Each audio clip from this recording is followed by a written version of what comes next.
Hello friend, welcome back to study wire YouTube channel. और इस lecture में हम प्रैक्टिस सेट नंबर 11वां देख रहे हैं, जो कि बाल विकास और शिक्षा शास्त्र का होगा।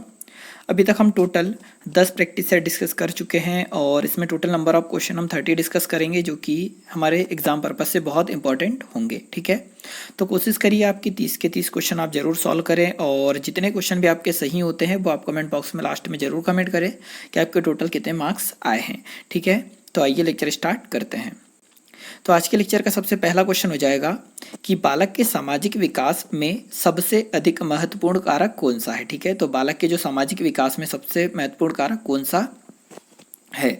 तो पहला ऑप्शन है जाति भेद, सेकंड है अनुवांशिकता, थर्ड है वातावरण और फोर्थ है आर्थिक स्थिति। ठीक है, तो देखो सामाजिक विकास की बात हो रही है, मतलब जो समाज में जिस समाज में वो रहता है उसका विकास तो होता है वातावरण से। ठीक है, मतलब जिस प्रकार के वातावरण में एक बच्चा पलता बढ़ता है उस प्रकार से ही उसका मानसिक स्तर और उसका हाव भाव स्वभाव होता है। इसीलिए फाइनली आंसर हमारा थर्ड हो जाएगा, वातावरण का उसके सामाजिक स्तर पर बहुत महत्वपूर्ण प्रभाव पड़ता है।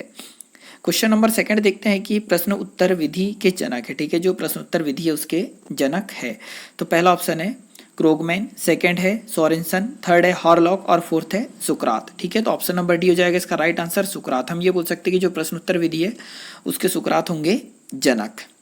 अगला है क्वेश्चन नंबर थर्ड कि किसके अनुसार नवजात शिशु में जन्म के समय केवल एक संवेग उत्तेजना ही पाई जाती है। ठीक है, मतलब ऐसे कौन से मनोवैज्ञानिक ने बोला है कि जो बच्चा जब छोटा होता है तो उसमें केवल एक प्रकार की संवेग पाया जाता है। तो पहला ऑप्शन है वैलेंटाइन, सेकंड है ब्रिजिस, थर्ड ऑप्शन है रॉक और फोर्थ ऑप्शन है गेट्स। ठीक है, तो ऑप्शन नंबर सेकंड हो जाएगा राइट आंसर। ब्रिजिस के अनुसार हम ये बोल सकते हैं, ब्रिजिस के अनुसार जो बच्चा जब छोटा होता है जन्मजात होता है उसमें सबसे अधिक संवेग पाया जाता है, और संवेग व्यक्ति के मानसिक नैतिक चरित्र के विकास को प्रभावित करता है। संवेग व्यक्ति के भाव को तीव्र या उत्तेजिता दर्शाता है। वाटसन के अनुसार बालक में प्रथम भय, क्रोध तथा प्रेम के संवेग का विकास होता है। अगला देखते हैं क्वेश्चन नंबर फोर्थ कि बच्चे के विकास की दिशा के अंतर्गत बच्चा पहले। ठीक है, तो मतलब बच्चे का जब विकास होता है तो सबसे पहले बच्चे के साथ क्या होता है, मतलब वो ऐसी कौन सी क्रिया है जो सबसे पहले करता है इस ऑप्शन के अनुसार। पहला ऑप्शन है सिर को उठाता है, सेकंड ऑप्शन है नेत्र गति पर नियंत्रण करता है, थर्ड ऑप्शन है हाथ पैर की गति पर नियंत्रण करता है, और फोर्थ ऑप्शन है धड़ पर नियंत्रण करता है। तो यार ऑप्शन नंबर फर्स्ट हो जाएगा राइट आंसर, सिर को उठाता है। हम ये बोल सकते हैं कि जब बच्चे का विकास होता है तो जो प्रथम माह होता है, पहला माह, उसमें सिर को उठाना प्रारंभ कर देता है बच्चा। जब 3 माह का होता है तो गतिशील वस्तु पर नेत्र नियंत्रण करता है। जब 5 माह का हो जाता है तो सहारा देने पर बैठता है, और 6 से 7 महीने पर बिना सहारे के बैठने लगता है। वही 7 से 8 माह का जब बच्चा होता है तो सहारे से खड़ा होता है, और जब 9 से 10 माह का होता है तो बिना सहारे के खड़े होने लगता है। वहीं जब बच्चा 1 वर्ष का होता है तो बिना सहारे के चलता है, और 2 वर्ष का होने पर दौड़ना, ठीक है, और टेढ़ी मेढ़ी लाइन खींचना स्टार्ट कर देता है। तो ये सारी चीजें आप याद रखिएगा। अगला क्वेश्चन है क्वेश्चन नंबर 5वां कि शिक्षक को ज्ञान होना चाहिए। ठीक है, यदि कोई टीचर है तो उसे किस चीज का ज्ञान होना चाहिए। तो पहला ऑप्शन है यहाँ अध्यापन विषय का, सेकंड है बाल मनोविज्ञान का, थर्ड है शिक्षा संहिता का, और फोर्थ ऑप्शन है अध्यापन विषय एवं बाल मनोविज्ञान। तो ऑप्शन नंबर डी ही होगा इसका राइट आंसर कि उसे अध्यापन विषय का और बाल मनोविज्ञान दोनों चीज़ों का नॉलेज होना चाहिए, तभी वह क्लास में सामंजस्य कर पाएगा। ठीक है, और बच्चों को अच्छे से अच्छा सिखा पाएगा। तो इसी आधार पर ऑप्शन नंबर डी हो जाएगा राइट आंसर। क्वेश्चन नंबर 6वां देखते हैं कि अंतर्दृष्टि की पुष्टि करने के लिए कोहलर, ठीक है, कोहलर ने जिस चिंपांजी पर प्रयोग किया था उसका नाम क्या था। मतलब अंतर्दृष्टि की पुष्टि करने के लिए जब कोहलर ने प्रयोग किया था तो जो चिंपांजी का यूज किया था उसका नाम क्या था। तो पहला ऑप्शन है सुल्तान, सेकंड है शेरशाह, थर्ड है बादशाह, और फोर्थ है राजा। तो ऑप्शन नंबर फर्स्ट हो जाएगा राइट आंसर, उस चिंपांजी का नाम क्या था, सुल्तान। हम ये बोल सकते हैं कि कोहलर द्वारा प्रतिपादित अधिगम का अंतर्दृष्टि सिद्धांत सुल्तान नामक चिंपांजी के प्रयोग पर आधारित है। इसका सिद्धांत 1920, ठीक है, याद रखिएगा, 1920 में प्रतिपादित किया था। सीखने के इस सिद्धांत को गेस्टाल्ट सिद्धांत और पूर्ण कारक सिद्धांत और समग्र सिद्धांत भी कहा जाता है। अगला देखते हैं क्वेश्चन नंबर 7वां कि तत्परता के नियम का संबंध है। ठीक है, जो तत्परता के नियम का संबंध है तो पहला ऑप्शन हो जाएगा अधिगम से, सेकंड है खेल से, थर्ड है अभिप्रेरणा से, और फोर्थ है स्मृति से। तो तत्परता का नियम, ठीक है, तो ये ऑप्शन हो जाएगा फर्स्ट है अधिगम से। हम ये बोल सकते हैं कि जो तत्परता का नियम है थॉर्नडाइक ने दिए थे, और यही हम ये बोल सकते हैं कि तत्परता का नियम थॉर्नडाइक ने दिया था, उसी प्रकार अधिगम के नियम कौन ने दिए, तो थॉर्नडाइक ने, और 3 प्रकार के अधिगम के नियम दिए थे। पहला था तत्परता का नियम, सेकंड था अभ्यास का नियम, और थर्ड था प्रभाव का नियम, ठीक है। तो ये सारी चीजें आप याद रखिएगा। अगला क्वेश्चन नंबर 8वां देखते हैं कि एक बालक एक बार जलने के बाद, यहाँ आ जाएगा अग्नि, ठीक है, अग्नि से दूर रहता है। बच्चा एक बार जलने के बाद अग्नि से दूर रहता है, तो ये होता क्या है, उसमें क्यों दूर होने लगता है, तो पहला ऑप्शन है बुद्धि, दूसरा अभिप्रेरणा, थर्ड है अधिगम, और फोर्थ है समायोजन, ठीक है। तो हम ये बोल सकते हैं कि एक बालक, इसका आंसर हो जाएगा सी अधिगम। तो बालक एक बार हाथ जलने के बाद वह अग्नि से दूर इसलिए रहता है क्योंकि उसे अनुभव के द्वारा यह पता चल जाता है कि इसे हाथ लगाने से जलता है, मतलब उसने अधिगम किया, सीखा वो, इसीलिए ऑप्शन नंबर सी हो जाएगा राइट आंसर। क्वेश्चन नंबर 9वां देखते हैं कि अभिप्रेरणा से संबंधित व्यवहार के लक्षण है, ठीक है, अभिप्रेरणा से संबंधित व्यवहार के लक्षण है, तो ऑप्शन नंबर डी हो जाएगा इसका राइट आंसर, उत्सुकता, ठीक है। अगला देखते हैं क्वेश्चन नंबर 10वां कि निम्न में से कौन सा बुद्धिमान बच्चे का लक्षण नहीं है, ठीक है। जो बुद्धिमान बच्चा है वो इनमें से क्या नहीं करता है, मतलब ऐसा एक कौन सा लक्षण है जो कि बुद्धिमान बच्चे में नहीं होता है, तो पहला ऑप्शन है वह जो अमूर्त रूप से सोचता है। तो बिल्कुल जो बुद्धिमान बच्चा होता है अमूर्त रूप से सोचता है, मतलब पहला ऑप्शन सही है, और हमें बताना है जो गलत है वो वाला। सेकंड है वह जो परिवेश से मैं स्वयं को समायोजित कर सकता है, तो ये भी बिल्कुल सही है, ठीक है, परिवेश में स्वयं को समायोजित कर सकता है, तो बुद्धिमान बच्चा बिल्कुल कर सकता है। थर्ड ऑप्शन है निबंध को बहुत जल्दी यहाँ रटने आएगा, ठीक है, रखने लिखा है, रटने की क्षमता रखता है, तो यार बुद्धिमान बच्चा कभी भी रटता नहीं है, चीज़ों को सीखता है, इसीलिए ऑप्शन नंबर सी इसका राइट आंसर है। मतलब इसने पूछा था गलत कौन सा है, तो थर्ड ही होगा। परंतु फोर्थ भी देख लेते हैं, वह जो प्रवाहपूर्ण एवं उचित तरीके से संप्रेषण करने की क्षमता रखता है, तो ये भी बिल्कुल सही है, पर यहाँ पूछा था गलत कौन सा है, तो ऑप्शन नंबर सी हो जाएगा राइट आंसर, ये इसमें गलत है, जो कि बुद्धिमान बच्चे का लक्षण नहीं है। क्वेश्चन नंबर 11वां हो जाएगा कि शब्द आइडेंटिकल एलिमेंट्स निम्न में से ग्रहण संबंधित है, वैसे यहाँ गहन आएगा, ठीक है, गहन संबंधित है, तो पहला ऑप्शन हो जाएगा सामान्य परीक्षा प्रश्न, सेकंड हो जाएगा सहयोगी से ईर्ष्या, थर्ड है अधिगम स्थानांतरण, और फोर्थ है समूह निर्देशन, ठीक है।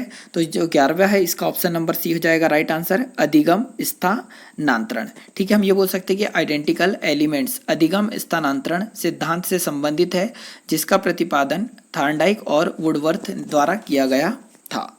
अगला देखते हैं क्वेश्चन नंबर 12वां कि संगठित व्यक्ति, ठीक है, संगठित व्यक्तित्व कहते हैं जिसमें निम्नांकित व पक्षों का विकास हुआ हो, ठीक है, निम्नांकित पक्षों का विकास हुआ हो, तो पहला ऑप्शन है सामाजिक पक्ष, मानसिक पक्ष, संवेगात्मक पक्ष, और सभी, मतलब संगठित व्यक्ति जो है उसमें कौन से पक्षों का विकास हुआ है, तो ऑप्शन नंबर डी हो जाएगा राइट आंसर, सामाजिक पक्ष, मानसिक पक्ष और संवेगात्मक पक्ष। जिस बच्चे में ये तीनों चीज़ों का विकास हुआ है वही होता है संगठित व्यक्ति। क्वेश्चन नंबर 13वां देखते हैं कि व्यक्तिगत शिक्षण में निम्नलिखित विधि नहीं आती है, मतलब व्यक्तिगत शिक्षण में ऐसी इन 4 ऑप्शन के अनुसार कौन सी विधि नहीं आती, तो व्यक्तिगत की बात हो रहा है तो उसमें आता है समूह शिक्षण नहीं आता, क्योंकि एक अकेले व्यक्तिगत शिक्षण की बात हो रही है, और पर यहाँ हो रहा है समूह शिक्षण, इसीलिए ऑप्शन नंबर सेकंड हो जाएगा राइट आंसर, सामूहिक शिक्षण व्यक्तिगत शिक्षण के अंतर्गत नहीं आता है। अगला देखते हैं क्वेश्चन नंबर 14वां कि बुद्धि के त्रितत्व सिद्धांत में, ठीक है, बुद्धि के त्रितत्व सिद्धांत में स्पियरमैन ने किस तीसरा तत्व को जोड़ा, ठीक है, किस तीसरे तत्व को जोड़ा जो उन्हें अपने द्वितत्व सिद्धांत में नहीं बताया है, तो पहला ऑप्शन है सामान्य, सेकंड है विशिष्ट, थर्ड है समूह, और फोर्थ है एकल तत्व, ठीक है। तो ऑप्शन नंबर सी हो जाएगा राइट आंसर कि जो स्पियरमैन था इन्होंने त्रितत्व सिद्धांत में किसको जोड़ा है, तो समूह को जोड़ा है। अगला देखते हैं क्वेश्चन नंबर 15वां कि संकल्पना मानचित्रण के प्रवर्तक है, ठीक है, जो संकल्पना मानचित्रण के प्रवर्तक कौन है, तो पहला ऑप्शन हो जाएगा रोजेनविंग, सेकंड है रेबिनी, थर्ड ऑप्शन है जोसेफ डी नोवक, और फोर्थ है थॉर्नडाइक, ठीक है। तो संकल्पना मानचित्रण के प्रवर्तक हो जाएंगे जोसेफ डी नोवक, मतलब ऑप्शन नंबर सी हो जाएगा इसका राइट आंसर। अगला देखते हैं क्वेश्चन नंबर 16वां कि विकलांग बच्चे की सबसे महत्वपूर्ण समस्या है, ठीक है, जो विकलांग बच्चा होता है उसकी सबसे महत्वपूर्ण समस्या क्या होती है, तो पहला ऑप्शन है समायोजन की, सेकंड है कुरूपता, थर्ड है मानसिक संतुलन, और फोर्थ है व्यक्तित्व की। ठीक है, तो ऑप्शन नंबर फर्स्ट हो जाएगा इसका राइट आंसर, समायोजन की। हम ये बोल सकते हैं कि विकलांग बालक वातावरण में समायोजन नहीं कर पाते हैं। उनमें अपनी शारीरिक कमी के कारण हीनता, कुष्ठता एवं भग्नता की भावना आने से तनाव उत्पन्न होता है तथा वे कक्षा में तथा वातावरण से समायोजित नहीं कर पाते हैं। अगला देखते हैं क्वेश्चन नंबर 17वां कि सृजनशीलता के पोषण के लिए एक अध्यापक को निम्न में से किस विधि की सहायता लेनी चाहिए। ठीक है, सृजनशीलता के पोषण के लिए एक अध्यापक को निम्नलिखित में से किस विधि की सहायता लेनी चाहिए। तो पहला ऑप्शन है विचारावेश। ठीक है, सेकंड ऑप्शन है व्याख्यान विधि, थर्ड है दृश्य श्रव्य सामग्री और फोर्थ है उपरोक्त सभी। तो ऑप्शन नंबर फर्स्ट हो जाएगा इसका राइट आंसर। ठीक है, ब्रेन स्टॉर्मिंग या फिर विचारावेश की सहायता लेनी चाहिए किसके लिए, तो सृजनशीलता के पोषण के लिए अध्यापक को। अगला देखते हैं क्वेश्चन नंबर 18वां कि संवेगात्मक बुद्धि की उपयोगिता है। ठीक है, संवेगात्मक बुद्धि की उपयोगिता है। तो पहला ऑप्शन हो जाएगा संवेगों के उचित प्रबंधन हेतु, सेकंड है जीवन को सुखमय शांति प्रिय बनाने में, और थर्ड है दक्षताओं में असफलता दिलाने में उपयोगी, और फोर्थ है उपरोक्त सभी। ठीक है, तो संवेगात्मक बुद्धि की उपयोगिता है तो ऑप्शन नंबर डी हो जाएगा राइट आंसर। जो संवेगात्मक बुद्धि की उपयोगिता होती है संवेग के उचित प्रबंध हेतु, सफलता दिलाने में महत्वपूर्ण भूमिका के उपदेश हेतु, जीवन को सुखमय एवं शांतिप्रिय बनाने में सहायक होता है, और कोई व्यक्ति अपने जीवन में कहाँ तक सफल होगा उसका भविष्यवाणी के रूप में। अगला देखते हैं क्वेश्चन नंबर 19वां कि सृजनात्मक शिक्षार्थी वह है। ठीक है, सृजनात्मक शिक्षार्थी वह है जो, पहला ऑप्शन है वह बुद्धिमान है, सेकंड है परीक्षा में हर बार अच्छे अंक प्राप्त करने योग्य है, थर्ड है पार्श्व चिंतन और समस्या समाधान में अच्छा है, और फोर्थ हो जाएगा ड्राइंग और पेंटिंग में बहुत अच्छा है। तो देखो सृजनात्मक व्यक्ति मतलब चीज़ों को सीखने के गुण अत्यधिक जिसमें पाए जाते हैं, तो ऑप्शन नंबर सी हो जाएगा राइट आंसर की पार्श्व चिंतन और समस्या समाधान में अच्छा हो। ठीक है, मतलब जो भी समस्या आती है उसका अगर समाधान कर पाता है इसका मतलब उसकी सृजनशीलता अच्छी है, तो ऑप्शन नंबर सी हो जाएगा राइट आंसर। अगला देखते हैं क्वेश्चन नंबर 20वां कि निम्न में से कौन सी शिक्षण विधि है। ठीक है, जो 4 विधि है इनमें से कौन सी शिक्षण विधि है। तो पहला है व्याख्यान विधि, सेकंड है विवेचना विधि, थर्ड है प्रदर्शन विधि, और फोर्थ है उपरोक्त सभी। तो ऑप्शन नंबर डी हो जाएगा इसका राइट आंसर, क्योंकि व्याख्यान, विवेचना और प्रदर्शन ये तीनों की तीनों शिक्षण विधि के अंतर्गत आती है, इसीलिए ऑप्शन नंबर डी हो जाएगा इसका राइट आंसर। क्वेश्चन नंबर 21 देखते हैं कि बाल अपराध विज्ञान के जनक है। ठीक है, जो बाल अपराध विज्ञान होता है उसके जनक कौन है। तो पहला ऑप्शन हो जाएगा जॉनसन, सेकंड है ली ही, थर्ड ऑप्शन है न्यूमैन, और फोर्थ ऑप्शन है सीजर लाब्रोसो। ठीक है, तो ऑप्शन नंबर डी हो जाएगा राइट आंसर सीजर लाब्रोसो। ऐसे बालक जिनकी आयु 18 वर्ष से कम तथा वह समाज व कानून के नियमों का उल्लंघन करे वह बाल अपराधी कहलाते हैं। इसकी न्यूनतम आयु 7 वर्ष। ठीक है, मतलब 7 वर्ष से बड़ा होना चाहिए और 18 वर्ष तक मानी गई है, परंतु एक चीज़ और याद रखिएगा कि अब इसकी जो आयु है वो 7 से 16 वर्ष कर दी है। मतलब अगर बच्चा 16 साल से छोटा है तो बाल अपराध के अंतर्गत आएगा, अगर 16 वर्ष से बड़ा है तो बाल अपराध के अंतर्गत नहीं आएगा। और जो पहले इसकी आयु सीमा थी वो 7 से 18 वर्ष थी। ठीक है, और इसके विज्ञान के जनक कौन है, तो सीजर लाब्रोसो। अगला देखते हैं क्वेश्चन नंबर 22वां कि मूल्यांकन के प्रमुख विशेषता है। ठीक है, जो मूल्यांकन है उसकी प्रमुख विशेषता है। तो पहला ऑप्शन हो जाएगा वैधता, सेकंड है विश्वसनीयता, थर्ड ऑप्शन है वस्तुनिष्ठता, और फोर्थ है उपरोक्त सभी। ठीक है, तो ऑप्शन नंबर डी हो जाएगा राइट आंसर कि वैधता, विश्वसनीयता और वस्तुनिष्ठता तीनों के तीनों गुण हैं किसके, मूल्यांकन के। इसी आधार पर ऑप्शन नंबर डी इसका राइट आंसर होगा। क्वेश्चन नंबर 23वां देखते हैं कि निःशुल्क एवं अनिवार्य शिक्षा अधिकार अधिनियम 2009 लोकसभा में कब पारित हुआ। तो स्पेशली हम फोकस करना है कि लोकसभा में कब पारित हुआ है, तो ऑप्शन नंबर फर्स्ट इसका राइट आंसर है 4 अगस्त 2009 को पारित हुआ था निःशुल्क एवं अनिवार्य शिक्षा अधिनियम। और वहीं पर राज्यसभा की बात करें तो राज्यसभा में पारित हुआ था 20 अगस्त 2009 को निःशुल्क एवं अनिवार्य शिक्षा अधिनियम। अगला देखते हैं क्वेश्चन नंबर 24 कि निम्नलिखित में से कौन सा मेल सही नहीं है। ठीक है, मतलब जो 4 ऑप्शन है इनमें से कौन सा मेल सही नहीं है। तो पहला ऑप्शन हो जाएगा अंतर्मुखी, स्वयं अपने में रहना, ये तो बिल्कुल सही है।